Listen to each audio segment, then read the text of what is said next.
Ukrainian drones struck Rezonit Technopark, one of key Russian military-industrial complexes in the settlement of Zubovo in Russia's Moscow region on the night leading to Thursday. The operation was carried out by the Ukrainian Armed Forces Unmanned Systems Forces, in coordination with other defense forces units. The targeted complex is involved in the mass production and assembling of printed circuit boards and electronics used in the manufacture of Russia's high-tech weapons and military equipment. The defense forces continue to take all necessary measures to undermine the military and economic potential of the Russian occupiers and force Russia to end its armed aggression against Ukraine, the General Staff of Ukrainian Armed Forces said in a statement, adding that such attacks will continue. The results of the strike are being clarified. There has been no official statement in Kremlin about the Ukrainian military's remarks. However, on morning June 12, Russian Defense Ministry claimed that its air defense forces had shot down destroyed 52 Ukrainian drones overnight across 3 Russian regions and occupied Crimea Peninsula. Of these 52 drones, some 41 were reportedly shot down over Russia's Belgorod region, 6 over Bryansk region, 3 over the capital Moscow, and 2 over Crimea Peninsula.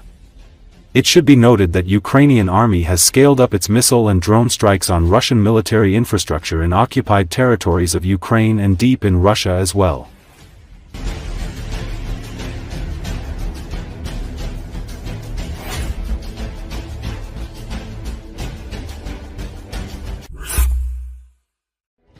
Ukrainian drones struck 2 major facilities, supplying Russia's military, dealing a double blow to President Vladimir Putin's war machine.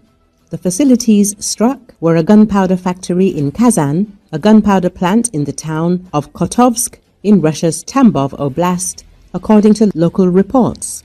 Kyiv's efforts to target Russian military facilities will impact Putin's war effort in Ukraine. Efforts led by Washington to bring an end to the conflict are faltering, and both sides have launched large-scale attacks in recent weeks. The main products of the Kazan enterprise are powders and propellants for small arms, aviation, naval, artillery, tank weapons, and close-in weapon systems.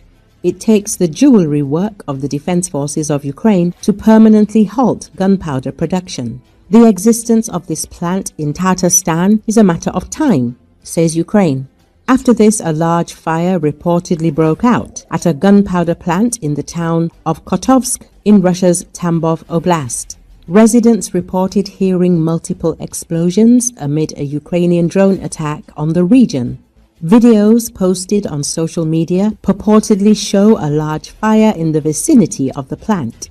Russian state media TASS claimed that a large-scale drone attack on the region was repelled by Russian air defense systems, which resulted in a fire. The outlet did not mention an attack on the plant. Regional Governor Maxim Egorov said that the fire that broke out was extinguished by emergency services without specifying the location of the blaze. Egorov claimed that there were no casualties as a result of the attack. The gunpowder plant has previously been the target of Ukrainian attack. In July 2024, the facility was struck with a Ukrainian attack drone, a military intelligence source told the Kyiv Independent. The plant was also previously struck in January 2024 and November 2023. The Tambov gunpowder plant is one of the largest industrial facilities in Russia that manufactures ammunition for the army, including gunpowder for small arms cartridges. Its production has been reportedly increased by a third since the beginning of Russia's full-scale invasion of Ukraine. The plant was put on the US sanction list in 2023.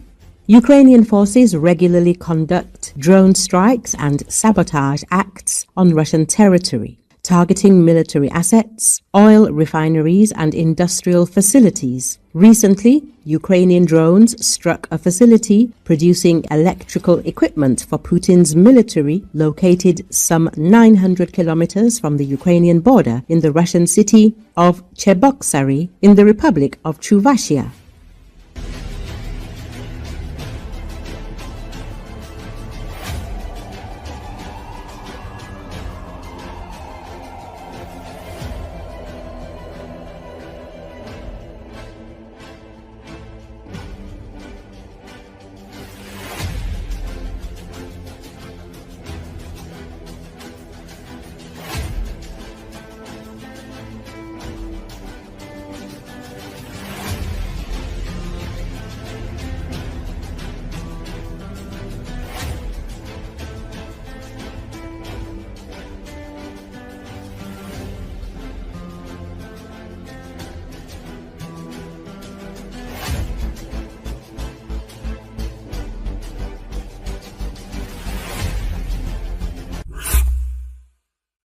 Judging by fresh satellite images, the attack on the oil depot near the city of Engels, Saratov region, Russian Federation, was significantly more effective than previously assumed. This was reported by the publication NV. The images clearly show 7 fuel tanks destroyed or severely damaged in the strike, more than double the number analysts initially estimated after the June 6 attack.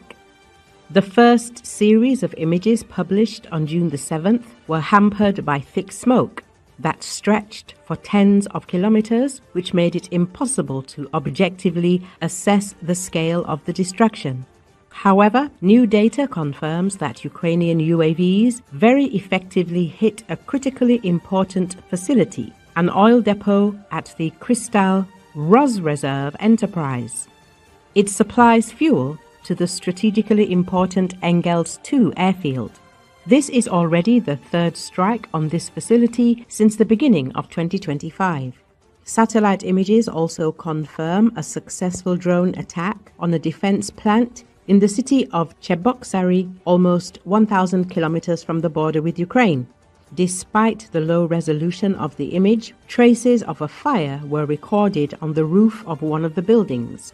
These changes became obvious when compared with archival satellite footage, according to a statement from the General Staff of the Armed Forces of Ukraine. At least 2 strikes were carried out on the plant's territory on the night of June the 9th. As a result, a large-scale fire broke out. The plant plays an important role in the Russian military-industrial complex. The enterprise is engaged in the development of navigation and telecommunications equipment, including key components for UAV control systems and Iskander-M and Caliber missiles. In addition, the plant supplies electronics for the submarine fleet and high-precision systems for energy and military needs. Production volumes at this facility increased more than 100 times in 2024. The Ukrainian Defense Forces managed to strike not only at the infrastructure supporting the Russian aerospace forces, but also at one of the technological cores of the Russian military industry of the aggressor country. Such operations demonstrate Kyiv's growing capabilities.